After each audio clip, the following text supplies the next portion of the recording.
وعلى آله وصحبه أجمعين أما بعد. ഏറ്റവും ബഹുമാനമുള്ള സഹോദരന്മാരെ,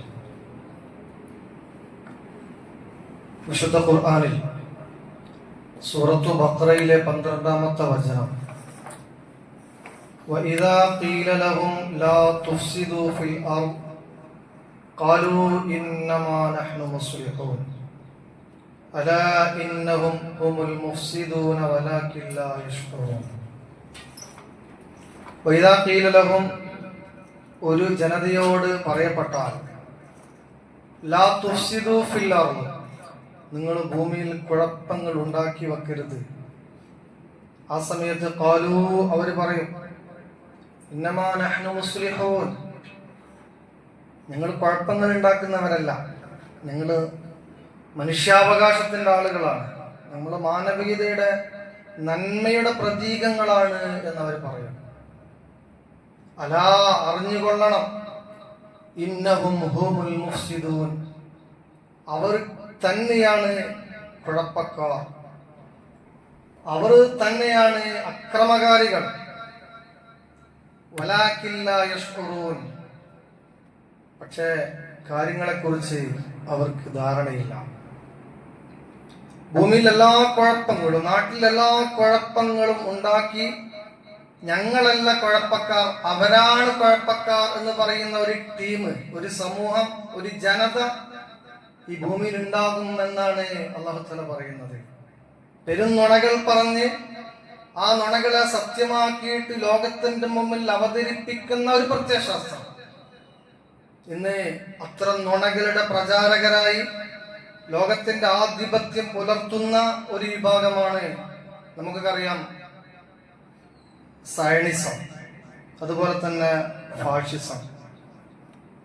ഈ ലോകത്ത് ഈ രണ്ട് കക്ഷികളുമാണ് ഈ ഖുർആൻ പറഞ്ഞ ഈ പ്രവർത്തനങ്ങൾ ചെയ്തുകൊണ്ടിരിക്കുന്നത്.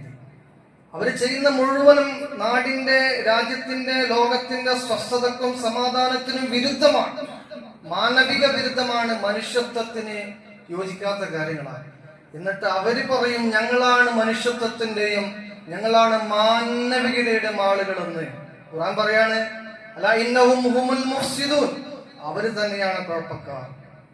ഈ ഒരു ആഴ്ചക്കിടയിൽ ലോകതലത്തിൽ തന്നെ സംഭവിച്ചുകൊണ്ടിരിക്കുന്ന സംഭവ വികാസങ്ങളെ കുറിച്ച് നമ്മളൊക്കെ ബോധവാന്മാരാണ്. അങ്ങോട്ടൊന്നും ഞാൻ പോകുന്നില്ല. നമ്മൾ അടിസ്ഥാനപരമായിട്ട് മനസ്സിലാക്കേണ്ട ഒരു കാര്യം, ഇസ്രായേൽ എന്ന ജൂത രാഷ്ട്രം ഒരു ജാരസന്ധതിയാണ്. അവര് എന്നും രക്തദാഹികളാണ്. അവരുടെ രക്തദാഹം തീർന്നിട്ടില്ല. ഫലസ്തീനിലെ പിഞ്ചു കുഞ്ഞുങ്ങളെ കൊന്നു തിന്നിട്ടും അവരുടെ രക്തദാഹം തീരാത്തത് കൊണ്ടാണ് അയൽ രാജ്യം പോലുമല്ലാത്ത ഇറാനിലേക്ക് അവര് ബോംബ് വർഷിച്ചത്. ഇറാനിലെ പ്രധാനപ്പെട്ട ആളുകളെ, ശാസ്ത്രജ്ഞന്മാരെ കൊല്ലുക എന്നുള്ളതാണ്. വിദ്യാഭ്യാസമുള്ള ആളുകളെ, നാടിനെ നാടാക്കി മാറ്റുന്ന ആളുകളെ, നാടിന്റെ സംരക്ഷകരെ, നാടിന്റെ നേതാക്കന്മാരെ കൊന്നൊടുക്കുക എന്നുള്ള ഭീരുക്കളായ ആളുകളുടെ സ്വഭാവമാണ് ഇസ്രായേൽ ഭീകരരാഷ്ട്രം ചെയ്തത്.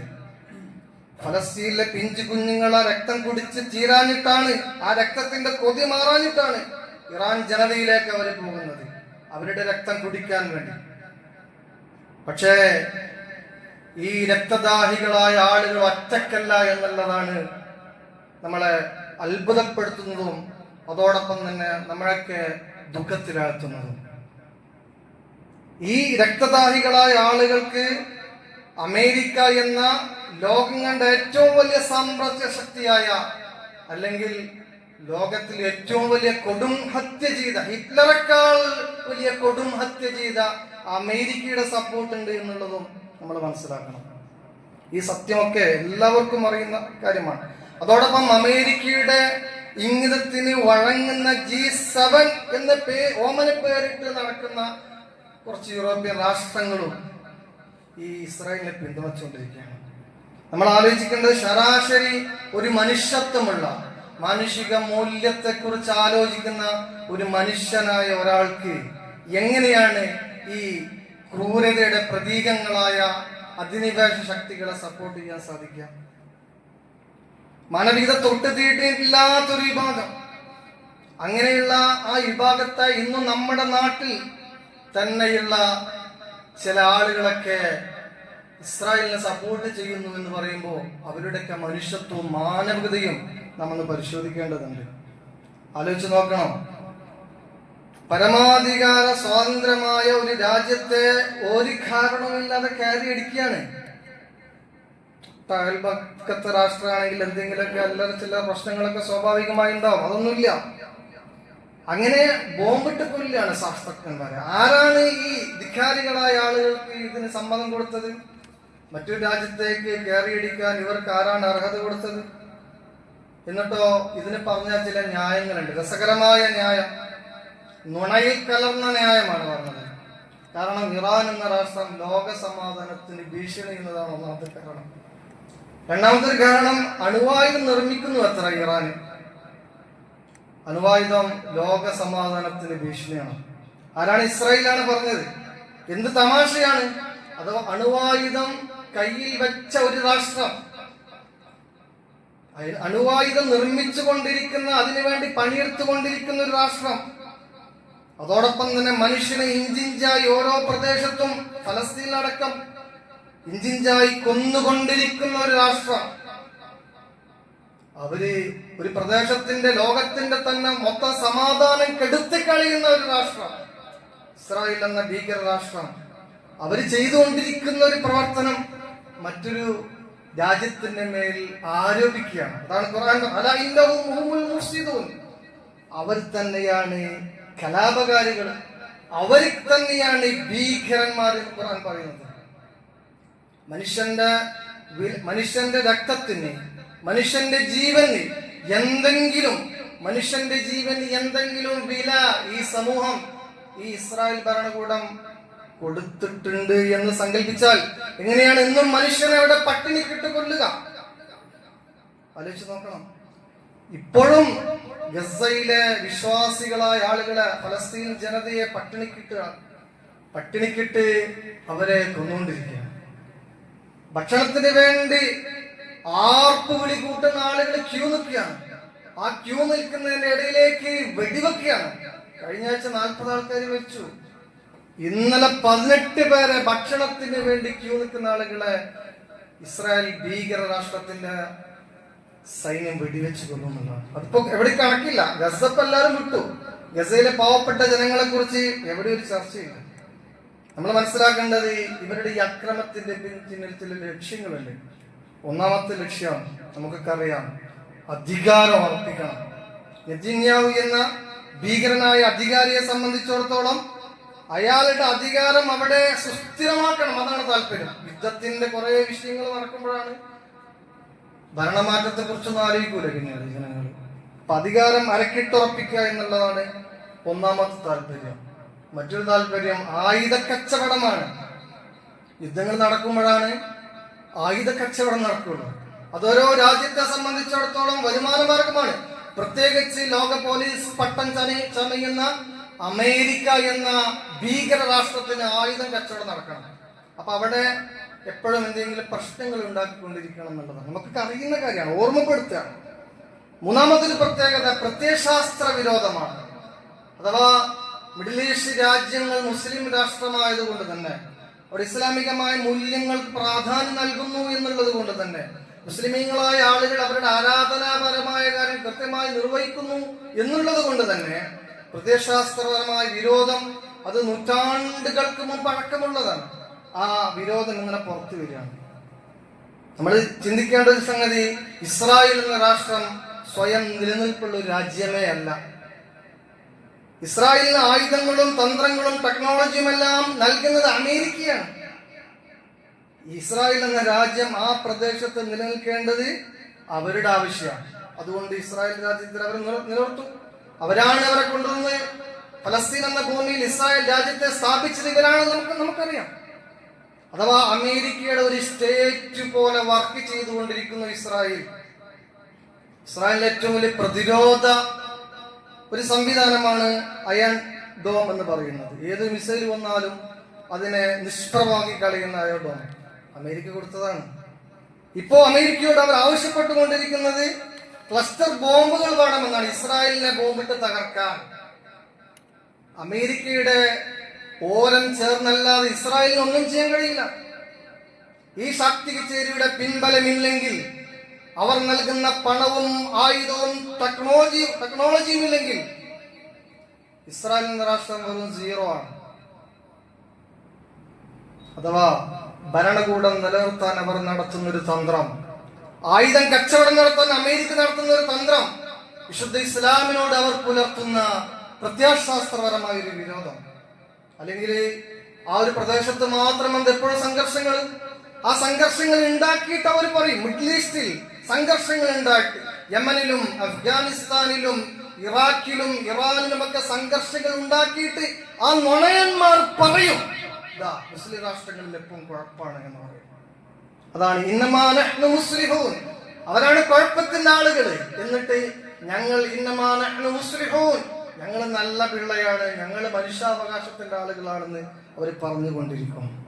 ഈ ഘട്ടത്തിൽ നമ്മൾ മനസ്സിലാക്കേണ്ടത്, അങ്ങനെയുള്ള അക്രമങ്ങൾ ഏത് ഭീകരന്മാരെ നടത്തിയാലും വൻ ശക്തികൾ നടത്തിയാലും കഴിവിന്റെ പരമാവധിയിൽ നിന്നുകൊണ്ട് പ്രതിരോധിക്കുക എന്നുള്ള ഒരു വിശ്വാസവും ഒരു ചിന്താഗതിയും ഏതൊരു വ്യക്തിക്കും ഉണ്ടാകേണ്ടതുണ്ട്, ഏതൊരു രാഷ്ട്രത്തിനും ഉണ്ടാകേണ്ടതുണ്ട്. ആ ഒരു മിനിമം പരിപാടി മാത്രമാണ് ഇറാൻ ഇപ്പോൾ സ്വീകരിച്ചത്. അതാണ് ഖുർആൻ പറഞ്ഞത്, ഉദിന ലില്ലദീന യുഖാതലൂന ബിഅന്നഹും ദുലിമൂ വഇന്നല്ലാഹ അലാ നസ്രിഹിം ലഖദീർ. ആക്രമിക്കപ്പെട്ട ജനതയ്ക്ക് അല്ലാഹു സമ്മതം നൽകിയിരിക്കുന്നു, തിരിച്ചടിക്കാനുള്ള സമ്മതം. അത്തരം ഒരു പ്രതിരോധമാണ് ഇറാൻ അവിടെ നടത്തിയിരിക്കുന്നത്. ഇച്ഛാശക്തിയുണ്ട്. അഥവാ അക്രമിയുടെ മുന്നിൽ പ്രതികരിക്കാതിരുന്ന് അവൻ സൃഷ്ടിക്കുന്ന ഭീകരതയുടെ മുന്നിൽ സമാധാനമായി ഇരിക്കലല്ല ഇസ്ലാം പറയുന്നൊരു സമാധാനം. അക്രമിന്റെ മുന്നിൽ കൈകൂപ്പി നിന്നിട്ട് എല്ലാം ഞാൻ സഹിക്കാമെന്ന് പറയുമുണ്ടാകുന്ന സമാധാനമല്ല ഇസ്ലാമിന്റെ സമാധാനം. മറിച്ച് അക്രമിയുടെ കൈ പിടിച്ചുകൊണ്ട് ഇങ്ങോട്ടടിച്ചാൽ അങ്ങോട്ടും കൊടുത്ത് അങ്ങോട്ടും ഇങ്ങോട്ടുമുള്ള ഏറ്റുവാങ്ങലുകൾക്കിടയിൽ സംഭവിക്കുന്ന ഒരു സമാധാനമുണ്ടല്ലോ, അതാണ് ഇസ്ലാം ഉദ്ഘോഷിക്കുന്ന സമാധാനം. അതാണ് ഇസ്സത്തുള്ള സമാധാനം. അവിടെ ഭീഷണികൾ ഉണ്ടാവും, ഭയപ്പെടുത്തലുണ്ടാകും. എന്തിനാ കൂടുതലായി ഭീഷണിപ്പെടുത്താൻ? നിന്റെ ജീവൻ ഞാൻ എടുക്കുന്നു. അയത്തുല്ലാ അൽ ഖമൈനി എന്ന ഇറാനിലെ പരമോന്നത നേതാവിനോട് ഇസ്രായേൽ ഭീകരന്മാർ പറഞ്ഞത് അതാണ്, നിന്റെ മരണം അടുത്തിരിക്കുന്നു. പക്ഷെ നമ്മൾ മനസ്സിലാക്കേണ്ടത്, ഒരു മനുഷ്യനെ സംബന്ധിച്ചിടത്തോളം ഒരു ജീവിതം മാത്രം, അത് ഇസ്സത്തോടുകൂടി ജീവിക്കുക, ഇസ്സത്തോടുകൂടി മരിക്കുക എന്നുള്ളതാണ്. 2006 ഡിസംബർ 30 ഒരു പെരുന്നാളിന്റെ ദിവസം ഇതേപോലെ ഇറാൻ അടിച്ചതുപോലെ അവിടെ അണുബോംബ് ഉണ്ടാക്കുന്നുണ്ട് നുണ പറഞ്ഞിട്ട് അമേരിക്ക ഇറാൻ എന്ന രാഷ്ട്രത്തെ ഛിന്ന ഭിന്നമാക്കി, നമുക്കറിയാം. എന്നിട്ട് അവിടുത്തെ സദ്ദാം ഹുസൈനെ തൂക്കിലേറ്റുന്ന സമയത്ത് ആ തൂക്കുകയർ സ്വയം കഴുത്തിലേക്ക് അണിഞ്ഞിട്ട് ഫലസ്തീൻ വിജയിക്കട്ടെ, അമേരിക്ക വിജയിക്കട്ടെ, ഇസ്രായേൽ മരിക്കട്ടെ, ാണ് ആ മനുഷ്യൻ മരിച്ചത്. അതാണ് ഈ ഉള്ളിന്റെ ഉള്ളിലുള്ള ഒരു മൂല്യവും ഒരു വിചാരവും ഒരു വിശ്വാസവും. എന്നാൽ 2006 വർഷത്തിൽ ഏരിയൻ ഷറോൺ എന്ന ഭീകരനുണ്ട്. ഫലസ്തീന്റെ പിഞ്ചു മക്കളുടെ രക്തം കുടിച്ച് മരണപ്പെട്ട ഏരിയൻ ഷറോൺ, അന്ന് ഏരിയൻ ഷറോന് മസ്തിഷ്കാഘാതം ഉണ്ടാകുകയാണ്. അങ്ങനെ കോമയിലായി, ആ നിജമായ ജീവിതം കോമയിലായി, ഓർമ്മകൾ നഷ്ടപ്പെട്ടു. പിന്നീട് 8 വർഷം ഒരിറ്റ് വെള്ളം ഇറക്കാതെ കിടക്കപ്പായിൽ നിന്ന് എഴുന്നേൽക്കാൻ കഴിയാതെ കാഷ്ടവും മൂത്രവും വിരിപ്പിൽ നിർവഹിച്ചിട്ട് 8 വർഷത്തിന്റെ ശേഷം നീചമായ മരണമാണ് ഏരിയൻ ഷറോൺ ഉണ്ടായത്. അങ്ങനെയുള്ള നീചമായ മരണം ഒരർത്ഥത്തിലും വിശ്വാസം നെഞ്ചിലേറ്റിയ ഒരാളും ആഗ്രഹിക്കുന്നില്ല. അങ്ങനെ ആഗ്രഹിച്ചിരുന്നുവെങ്കിൽ, ഈ ലോകത്ത് കുറെ ജീവിക്കണമെന്ന് ആഗ്രഹിച്ചിരുന്നുവെങ്കിൽ ഉമർ മുഖ്താറിന് ജീവിക്കാമായിരുന്നു, ഷേഖ് അഹമ്മദ് യാസീന് ജീവിക്കാമായിരുന്നു, യഹ്യ സൻവാറിന് ജീവിക്കാമായിരുന്നു, ടിപ്പു സുൽത്താന് ജീവിക്കാമായിരുന്നു, മമ്പുറം തങ്ങൾക്ക് ജീവിക്കാമായിരുന്നു, വാലിംകുന്നത്ത് കുഞ്ഞ് അഹമ്മദ് ആബിച്ചിക്ക് ജീവിക്കാമായിരുന്നു. വിരോധാർത്ഥമായ പോരാട്ടം നടത്തിയിട്ട് ഈ രാജ്യത്തിനെ രാജ്യമാക്കി മാറ്റാൻ ശ്രമിച്ച ധീരന്മാരായ ആളുകൾക്ക് ശത്രുവിനെ ഭയപ്പെട്ടുകൊണ്ട് പഞ്ചപുച്ഛമടക്കി ജീവിക്കാമായിരുന്നു. പക്ഷെ അവർക്ക് ധീരമായ മരണങ്ങളാണ്. ആ മരണത്തിന്റെ, ആ രക്തസാക്ഷിത്വത്തിന്റെ അലിയലകളാണ്, ഗുണങ്ങളാണ് ഇന്ന് ലോകം അനുഭവിച്ചു കൊണ്ടിരിക്കുന്നത്. അങ്ങനെ ഭീരുത്വത്തിന്റെ പേരില് ഒരാളും കീഴൊതുങ്ങേണ്ട ആവശ്യമില്ല എന്നുള്ളതാണ്. അല്ലാഹു സുബ്ഹാനഹു വ തആല എല്ലാ ശത്രുക്കളുടെ അക്രമത്തിൽ നിന്നും ഈ രാജ്യത്തെയും ലോകത്തെയും കാത്തു രക്ഷിക്കുമാറാവട്ടെ. അവിടെ നമ്മൾ മനസ്സിലാക്കണം, ഈ ഒരു ഘട്ടത്തിൽ നമ്മുടെ നിലപാട് വലാ തർക്കനൂ ഇലല്ലദീന ളലമൂ മിൻകും ഫതമസ്സകുമുൻ നാർ വമാ ലക്കും മിൻ ദൂനില്ലാഹി മിൻ ഔലിയാ സുമ്മ ലാ തുൻസറൂൻ. സൂറത്ത് ഹൂദിൽ പറയുന്നുണ്ട്, ഈ ഒരു ഘട്ടത്തിൽ ഒരു കാരണവശാലും വലാ തർക്കനുല്ലദീന ളലമൂ അൻഫുസകും, നിങ്ങൾ അക്രമകാരികളായ ആളുകളുടെ പക്ഷം ചേർന്ന് സംസാരിക്കാൻ പാടില്ല. ഇരകളോടൊപ്പം, നീതിയോടൊപ്പം, സത്യത്തോടൊപ്പം നിങ്ങൾ നിൽക്കണമെന്നാണ്. അതാണ് ഇത്തരം ഘട്ടത്തിൽ നമുക്ക് പറയാനുള്ളത്. അല്ലാഹു സുബ്ഹാനഹു വ തആല എല്ലാവിധ അക്രമത്തിൽ നിന്നും എല്ലാവിധ ഭീകര പ്രവർത്തനത്തിൽ നിന്നും നമ്മുടെ നാടിനെയും സമൂഹത്തെയും കാത്തു രക്ഷിക്കുമാറാവട്ടെ. യുദ്ധമില്ലാത്ത ശാന്തമായ ഒരു രാജ്യവും ഒരു ജീവിത സംവിധാനവും നൽകി പടച്ച റബ്ബ് നമ്മെ അനുഗ്രഹിക്കുമാറാവട്ടെ. അസ്സലാമു അലൈക്കും വറഹ്മത്തുള്ളാഹി വബറകാതുഹു. പ്രധാനപ്പെട്ട ഒരു കാര്യം പറയാനുള്ളത്,